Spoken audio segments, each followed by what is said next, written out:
ভিতটা আপনারা বুঝতে পারলেন? ডালপালা দিয়ে টানার সময় নয়,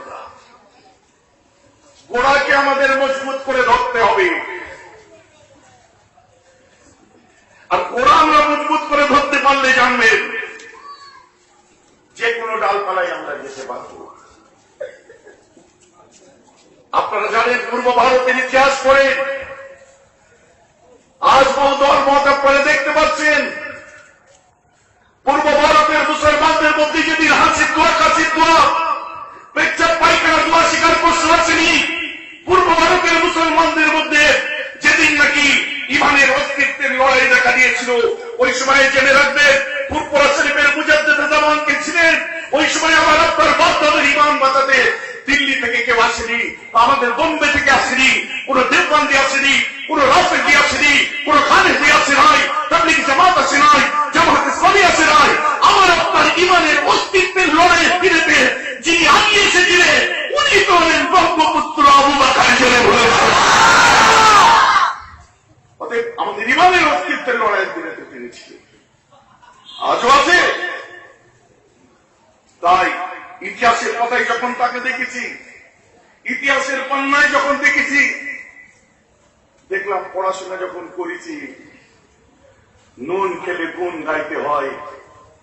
আমার দাদা হুজুর পীর কেবলা যখন সামনে আসে আমি দেখলাম সবার জন্য সব থাক আমাদের জন্য, সবার জন্য সব থাক আমাদের জন্য, সবার জন্য সব থাক আমাদের জন্য।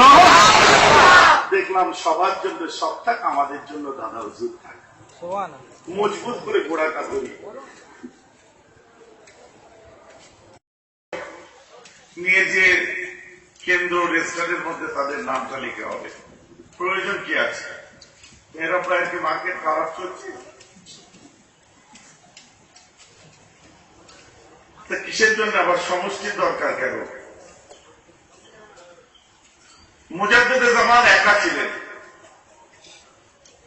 আর তাফিমাত ইলাহিয়া নামক কিতাব শাহ ওলিউল্লাহ মুহাদ্দিস দেহলভী রাহমাতুল্লাহ আলাইহি যা থেকে উদ্ধৃত করে সৈয়দ সাজ্জাদ হোসেন সাহেব আপনাদের সামনে বললেন যে একটা মুজাদ্দিদ জামান যখন প্রকাশ পায়, মুজাদ্দিদ তার বিলায়েতের আলোটা এমন ভাবে ছড়িয়ে পড়ে যেমন সমাজ জ্বললে পারওয়ানা ছুটতে থাকে, প্রদীপ জ্বললে পোকামাকড় দৌড়তে থাকে।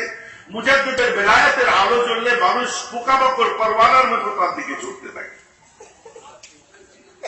তারপরেও তিনি কেন সংগঠন করলেন? কারণ তিনি জানতেন যে আজ আমার একা চলে যেতে হচ্ছে।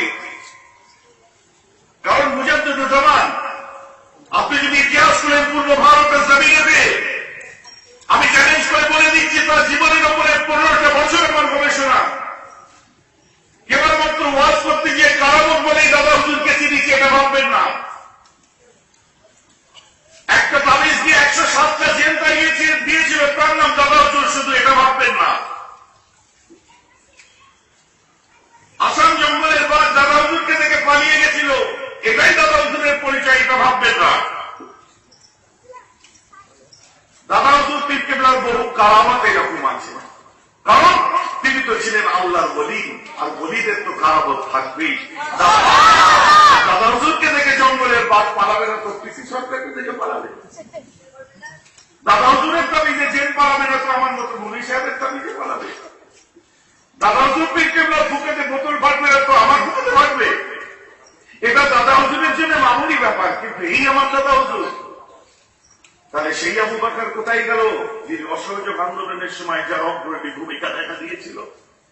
তাহলে আমার সেই আবু বকর সিদ্দিকী কোথায় গেল যে ওহাবী আন্দোলনের সময় যার গলার আওয়াজ উঠেছিল?